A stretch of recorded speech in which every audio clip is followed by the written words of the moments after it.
Hello बच्चों, कैसे हो आप लोग। तो बच्चों, आज आप पढ़ने वाले हो last topic of the chapter. वो क्या है? Newton and Einstein view of gravitation. ठीक है, बुक में तो ये चैप्टर काफ़ी चैप्टर टॉपिक काफ़ी छोटा सा दिया हुआ है। ठीक है, ऑलमोस्ट 1 पेज का। ठीक है, लेकिन आज हम इसको कंप्लीट डिस्कस करेंगे कि न्यूटन के व्यूज़ क्या थे, न्यूटन का वर्क क्या था।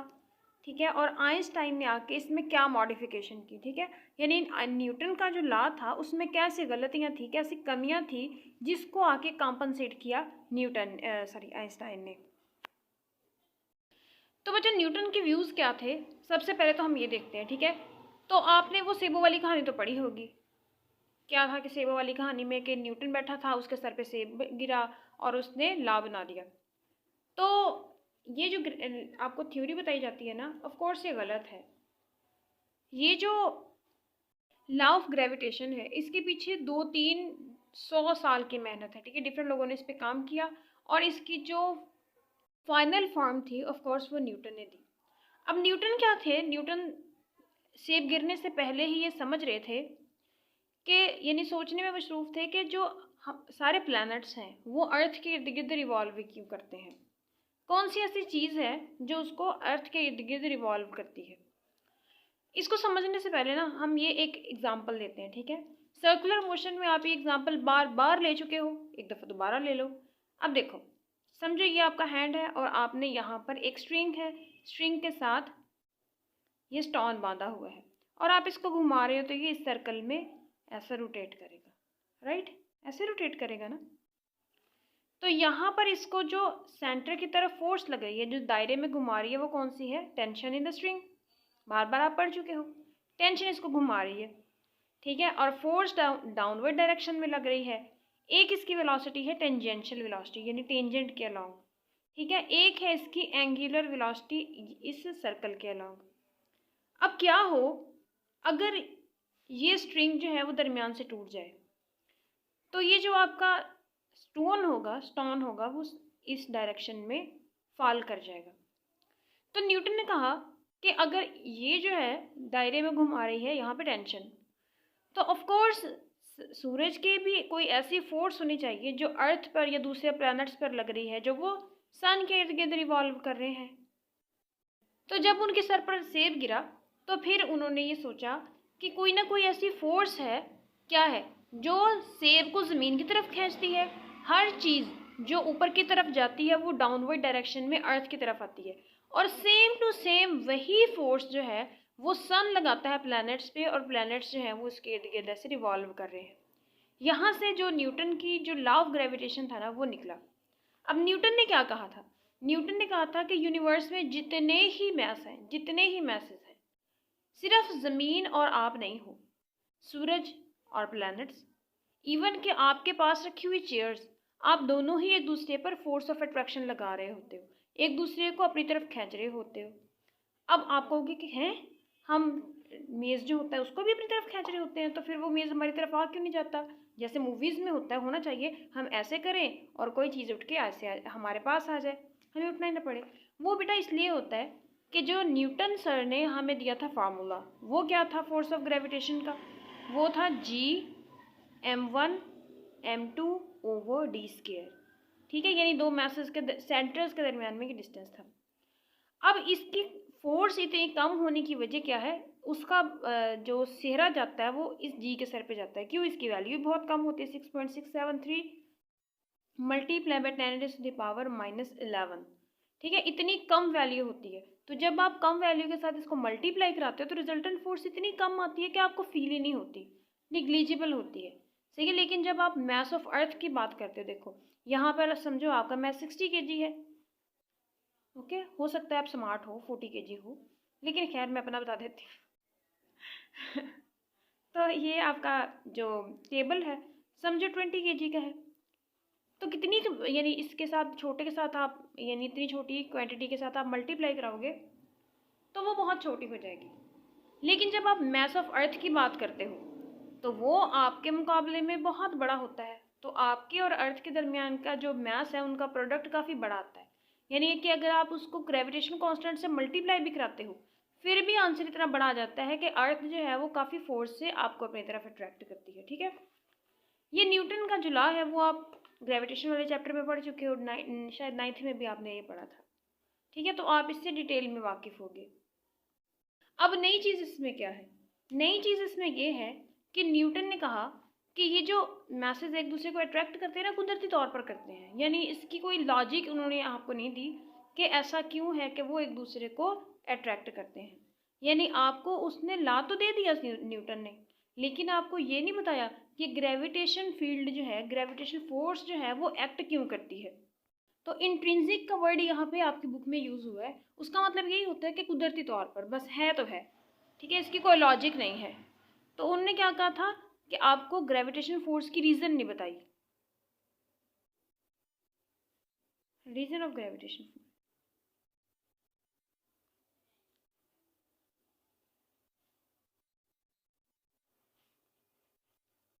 ओके, दूसरी बात जो उसने कही, उन्होंने कहा कि जो स्पेस है उसके अंदर आप किसी भी जगह पर चले जाओ पूरे यूनिवर्स में, आपके पास जो ग्रेविटेशन फोर्स होगी ना, तो आप इस फार्मूला से अगर कैलकुलेट करो तो सही आएगी, बिल्कुल सेम ही आएगी। यानी आप क्या करो, चाहे आप हायर ग्रेविटेशन फील्ड में चले जाओ, यानी आप हायर ग्रेविटेशन फील्ड क्या होती है, पहले तो आपको ये पता होना चाहिए ना ग्रेविटेशन फील्ड क्या होती है। ग्रेविटेशन फील्ड होती है कि किसी भी मैस के इर्द गिर्द की वो जगह जिसके अंदर अंदर वो बॉडी दूसरे बॉडी को अट्रैक्ट करता है। जैसे हमारी अर्थ की ग्रेविटेशन फील्ड है, तो अर्थ के इर्द गिर्द वो फासला जिसके अंदर अंदर वो दूसरे बॉडी को अपनी तरफ अट्रैक्ट करेगा, उसको हम ग्रेविटेशन फील्ड कहते हैं। ये आपने ऑर्बिटल वेलोसिटी और एस्केप वेलोसिटी में भी तो पढ़ा था कि एस्केप वेलोसिटी क्या होती है, वो वेलोसिटी जिसके साथ अगर आप ज़मीन से निकलो तो ग्रेविटेशन फोर्स को भी ओवरकम कर जाओ और ज़मीन की ग्रेविटेशन फील्ड से निकल जाओ, ठीक है।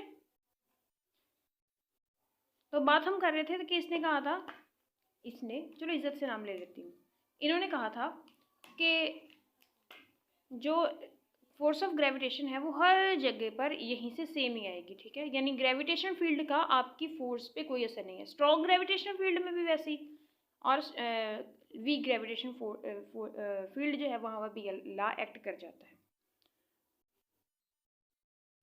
तो सेम फॉर क्या बोला, strong and weak gravitation field.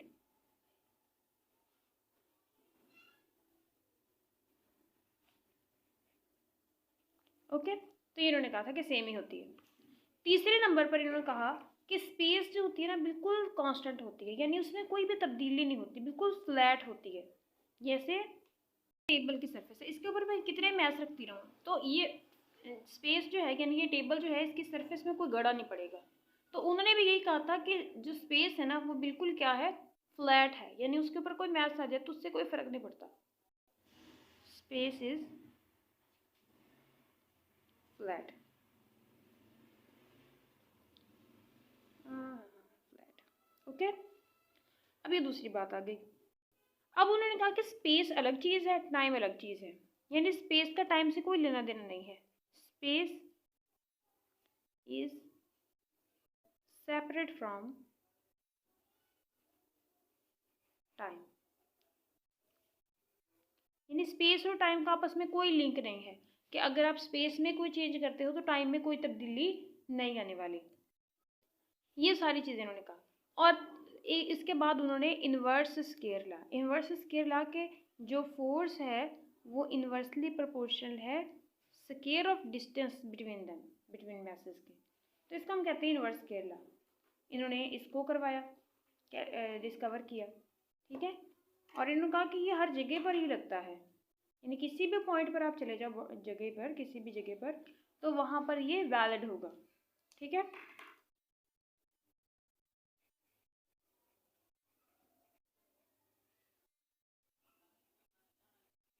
Discovered inverse Kerala, और ये भी कहा कि हर जगह पर ही वैलिड है ये।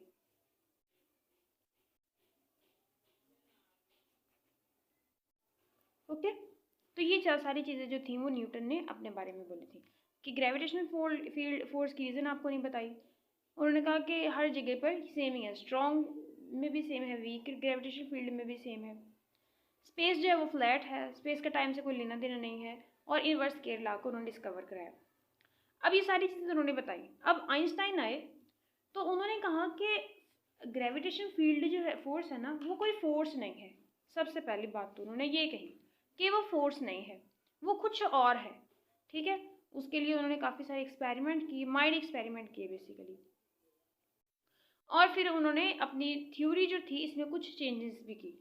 सबसे पहला चेंज जो था ना उन्होंने किया, और रेवोल्यूशनरी है, वो क्या है, स्पेस टाइम। उन्होंने स्पेस टाइम का आपको एक आइडिया दिया, स्पेस टाइम फैब्रिक का। ठीक है, उन्होंने क्या कहा कि सबसे पहले तो ग्रेविटेशन फोर्स की जो रीज़न न्यूटन नहीं बता पाए थे, वो आइंस्टाइन ने बताई। वो कैसे, उन्होंने कहा, तो बच्चों ये तो वो आपने पढ़ लिया कि न्यूटन साहब ने क्या कहा था। ठीक है, कुछ हद तक वो ग्रेविटी को एक्सप्लेन करने के काबिल तो हो गए थे, लेकिन फिर भी क्या था कि कुछ चीज़ें थी जो वो एक्सप्लेन नहीं कर पाए। ठीक है, जैसे सबसे पहले तो वो ये नहीं बता पाए कि फोर्स ऑफ ग्रेविटी लगती क्यों है। ठीक है, इसकी रीज़न क्या है, तो उसके बारे में बताया आइंस्टाइन ने। आइंस्टाइन ने सबसे पहले क्या कहा कि जब लार्जर मैसेज होते हैं, ये तस्वीर भी आपको नज़र आ रहा होगा, उन्होंने कहा कि स्पेस टाइम जो होती है ना वो एक फ्लैट सरफेस नहीं होती। ठीक है, सबसे पहले तो उन्होंने ये कहा कि फ्लैट सरफेस नहीं होती। जैसे ये टेबल है, ठीक है, इसके ऊपर मैं कितना ही मैस रख दूँ तो इसकी सरफेस जो है वो बिल्कुल फ्लैट रहेगी, इस पर कोई असर नहीं आने वाला। बल्कि उन्होंने कहा कि फ्लेक्सिबल है। फ्लेक्सिबल कैसे है, जैसे रबर की शीट होती है। ठीक है, रबर की शीट होती है कैसे, कि देखो रबर की शीट को अगर हम ऐसे बांध दे किसी जगह पर, ठीक है, यानी समझो कि रबर की शीट है,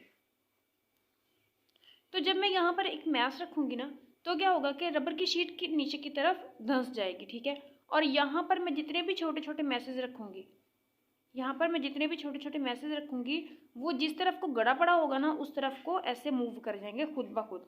और हमें क्या लगेगा कि इस पर कोई फोर्स लगी है जो इसको नीचे की तरफ खींच रही है, बल्कि कोई फोर्स नहीं थी।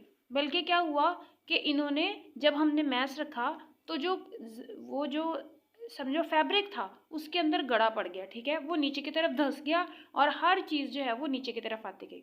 इसको समझाने के लिए मैं आपको एक और क्वेश्चन यानी एक एग्जाम्पल देती हूँ। समझो ये पहाड़ है, ठीक है, ये पहाड़, तो यहाँ पर आप किसी बॉल को रख दो तो क्या होगा, बॉल जो होगी वो खुद ब खुद नीचे की तरफ आएगी। ऐसे होगा ना, क्यों आएगी, क्योंकि यहाँ पर एक गड़ा पड़ा हुआ है। इसी तरह स्पेस टाइम फैब्रिक में भी जहाँ पर मैसेज होते हैं, जितना ज़्यादा मैस होगा वो उतना ज़्यादा नीचे को आएगा। ठीक है, अब यानी एक वही वाला फ्लैट सरफेस जो है इसको हम कंसीडर करते हैं। समझो ये वाला है, ये है आपका फ्लैट स्पेस टाइम। ठीक है, अगर मैं यहाँ पर मैस रखूँगी थोड़ा बड़ा तो ये और नीचे की तरफ घुस जाएगा। अगर मैं यहाँ पर छोटा रखूँगी तो क्या होगा, तो ये थोड़ा नीचे की तरफ धंसेगा। तो अगर मैं इन दोनों के पास एक साइज़ के ऑब्जेक्ट रख लूँ, क्योंकि ये थोड़ा नीचे की तरफ धंसा है ना, तो ये थोड़ा इसकी तरफ आएगा, जबकि यहाँ पर ज़्यादा गड़ा पड़ा हुआ है तो ये ज़्यादा इसकी तरफ आएगा। ठीक है, इसको भी समझाने के लिए मैं आपको एक एग्जाम्पल ही दूंगी। ठीक है, समझो बारिश जब होती है तो ये दो गड़े पड़े हुए हैं आपके रोड पर। ठीक है, ये दो गड़े हैं, तो आप उतना ही पानी इधर रख दो, उतना ही पानी इधर रख दो, तो क्या होगा, इसकी तरफ कम पानी आएगा, इसकी तरफ ज़्यादा पानी आएगा। क्यों, क्योंकि यहाँ पर जो होल है वो ज़्यादा है, यहाँ पर होल जो है वो कम है। स्पेस टाइम भी ऐसे ही करते हैं, यानी इसमें क्या होता है कि जो ऑब्जेक्ट होता है, मैं बार बार आपको बता रही हूँ कि उसके करीब क्या होता है, जो स्पेस टाइम होता है ना वो नीचे को धंस जाता है, उसमें गड़ा पड़ जाता है, और इसी वजह से ऑब्जेक्ट जो होते हैं वो इस ऑब्जेक्ट की तरफ ऐसे मूव करना स्टार्ट कर देते हैं। तो सेम टू सेम इसी तरह होता है कि आपका जो सूरज है, ठीक है, उसमें क्या होता है कि वो स्पेस टाइम में ऐसे होता है। ठीक है, और स्पेस टाइम यहाँ पर बेंड हो जाती है, जिसके नतीजे में ये सारे के सारे सियारे जो हैं, सारे के सारे प्लैनेट जो हैं वो इसके इर्द गिर्द ऐसे घूमते घूमते घूमते घूमते इसकी तरफ आ रहे होते हैं। अब आप कहोगे कि घूमते घूमते आते हैं तो फिर ये खुद सन के ऊपर क्यों नहीं गिर जाते, वो इस वजह से नहीं गिर जाते क्योंकि हमने तो देखा है ना कि जब हम यहाँ पे एक शीट लगाएंगे उसके अंदर आप पत्थर रख दो, ठीक है, तो जितने भी आप छोटे छोटे पत्थर रखोगे घूम घूम के और वो इस गड्ढे के अंदर गिर जाएंगे। तो ये सूरज के अंदर क्यों नहीं गिर रहे, वो इस वजह से नहीं गिर रहे क्योंकि सूरज भी कॉन्टिन्यूसली आगे की तरफ जाता है, कॉन्टिन्यूसली वो आगे की तरफ जा रहा है, तो इस वजह से वो इस गड़े के, यानी जब वो इस जगह पे पहुंचते हैं तो सूरज यहाँ पे गड़ा डाल देता है, वो इस जगह पर आते हैं तो सूरज यहाँ पे गड़ा डाल देता है, वो इस जगह पे आ जाते हैं, जब वो इस जगह पर आते हैं तो सूरज यहाँ पे गड़ा डाल देता है, वो इस तरफ आ जाते हैं। वो जब इस तरफ को आते हैं तो सूरज यहाँ पे गड़ा डाल देता है, वो आगे आ जाते हैं। यानी सूरज आगे आगे आगे आगे स्पेस टाइम को बेंड करता जाता है और प्लैनेट जो हैं वो भी आगे आगे आगे आगे उसके पीछे ही आते जाते हैं, उसी बेंड की तरफ आते रहते हैं। तो यहाँ से आपको आइंस्टाइन ने बताया कि ग्रेविटी की फोर्स जो है वो एक्ट किस तरह से करती है, और बाकी के सारे जो पॉइंट्स थे वहाँ पर भी आपको इसका पता चल गया होगा कि न्यूटन ने क्या कहा था कि जो स्पेस है वो फ्लैट है, ठीक है, उसमें किसी किस्म की बेंड नहीं है। लेकिन आपको आइंस्टाइन ने क्या कहा कि स्पेस जो है वो फ्लेक्सिबल है, ठीक है, और इसने कहा कि स्पेस अलग चीज़ है और टाइम अलग चीज़ है। लेकिन आइंस्टाइन ने क्या कहा, स्पेस और टाइम जो है वो आपस में जुड़े हुए हैं। अब स्पेस और टाइम आपस में कैसे जुड़े हुए हैं, तो ये आपको एक जो पिक है उसमें नज़र आ रहा है। वो क्या नज़र आ रहा है आपको कि जहाँ पर ये स्पेस है और इस कोऑर्डिनेट पर उसने क्या लिया हुआ है, टाइम लिया हुआ है, ठीक है, इस कोऑर्डिनेट पर टाइम लिया हुआ है, इस कोऑर्डिनेट पर स्पेस ली हुई है। जब ये नीचे की तरफ ऐसे बेंड होता है तो इसका मतलब क्या है, इसका मतलब ये है कि यहाँ पर टाइम जो होता है वो स्लो हो जाता है। यानी जहाँ पर ग्रेविटी ज़्यादा होती है ना, वहाँ पर टाइम जो होता है वो स्लोली गुजरता है, और जहाँ पर ग्रेविटी कम होती है वहाँ पर टाइम तेज़ी से गुजरता है। यानी ग्रेविटी जो है वो स्पेस को तो यानी स्पेस यानी मैस जो होता है, हम ये कहेंगे मैस जो होता है वो ग्रेविटी तो बनाता है, साथ में टाइम की जो स्पीड होती है उसको भी स्लो कर देता है। सही है। और यहाँ पर इसने ये भी बताया कि जो स्केयर लॉ है, ठीक है, इन्वर्स स्केयर लॉ जो है, जो जिसको न्यूटन ने डिस्कवर किया था, वो क्या था कि एफ जी इन्वर्सली प्रोपोर्शनल है 1/d स्केयर के। इन्होंने कहा कि ये फील्ड में वैलिड होता है जहाँ पर ग्रेविटेशन फील्ड काफ़ी कमज़ोर हो, स्ट्रॉन्ग जहाँ पे फील्ड हो वहाँ पर ये वैलिड ही नहीं होता। और इसको प्रूव उन्होंने कैसे किया, प्रूव उन्होंने किया कि यहाँ पर स्टार है, ठीक है, स्टार लाइट आ रही है, स्टार्स की लाइट आ रही है, ठीक है, और ये बेंड होनी थी क्योंकि सूरज की बेंड होनी थी। लाइट भी तो बेंड होगी ना, क्यों, क्योंकि लाइट, अच्छा लाइट क्यों बेंड होगी, न्यूटन ने आपको आके बताया था कि लाइट जो होती है वो कंटिन्यूस नहीं होती बल्कि छोटे छोटे पार्टिकल की पूरी स्ट्रीम होती है। सही है। यानी लाइट जो होती है, जैसे आप पानी की टूटी चलाते हो, ठीक है, नल चलाते हो तो पानी आपको लगता है कंटिन्यूसली आ रहा है, लेकिन आप जानते हो कि वो कंटिन्यूस नहीं है, उसके अंदर मालिक्यूल्स हैं पानी के, H2O, ठीक है, वो कंटिन्यूस नहीं है बल्कि एक एक मालिक्यूल से मिलकर बना हुआ है। तो इसी तरह उन्होंने कहा कि लाइट जो होती है वो भी कंटिन्यूस नहीं होती बल्कि वो छोटे छोटे एनर्जी पैकेट्स का मजमूआ होती है। तो अब ग्रेविटी जो होती है वो पार्टिकल इसको भी अट्रैक्ट करेगी, ठीक है, तो इसका पाथ भी चेंज हो जाएगा। अब कैसे चेंज होगा कि जो हैवी ऑब्जेक्ट हैं वहाँ पर स्पेस टाइम जो होगा वो इतना ज़्यादा कर्व हो जाता है, इतना ज़्यादा बेंड हो जाता है कि लाइट पार्टिकल भी अपने रास्ते से हटकर उसकी तरफ मूव करने शुरू कर देते हैं। तो क्या हुआ कि उन्होंने बेंडिंग जो लाइट की है, ठीक है, बेंडिंग लाइट की जो है उसके बारे में न्यूटन ने जो आपको फार्मूला दिया था कि इन्वर्स स्केयर लॉ है, आइंस्टाइन ने कहा कि चूंकि यहाँ पर ग्रेविटेशन फील्ड ज़्यादा है तो यहाँ पर बेंडिंग जो होगी वो न्यूटन की कैलकुलेटेड अमाउंट से डबल होगी, ठीक है, बिल्कुल डबल होगी। तो जब उन्होंने सोलर एलिप्स के दौरान में ये देखा कि लाइट जो है, स्टार लाइट जो है वो बेंड कितनी हो रही है, बेंड भी बिल्कुल, जब बेंड हुई और उसको कैलकुलेट किया गया तो बेंडिंग उसकी न्यूटन के मुकाबले में आइंस्टाइन का जो कॉन्सेप्ट था उसने जो कैलकुलेट की थी उससे ज़्यादा मैच हो गई। तो इससे आपको पता चल गया कि जो न्यूटन की थ्योरी है वो ज़्यादा अच्छी है और जो आइंस्टाइन की थ्योरी जो है वो ज़्यादा बेहतर है, और न्यूटन की थ्योरी जो है वो बहुत सारी चीज़ों को एक्सप्लेन करने के काबिल नहीं थी और उसी को आइंस्टाइन ने आके एक्सप्लेन किया। ठीक है, ये था आपका टॉपिक आज का। होप सो कि आपको ये क्लियर हो गया होगा। आज आपका वैसे भी ये चैप्टर कंप्लीट हो गया है, तो आगे मिलते हैं नए चैप्टर की नई वीडियो के साथ। तब तक के लिए आप अपना ख्याल रखना, दिल लगा के पढ़ते रहना। अल्लाह हाफिज़।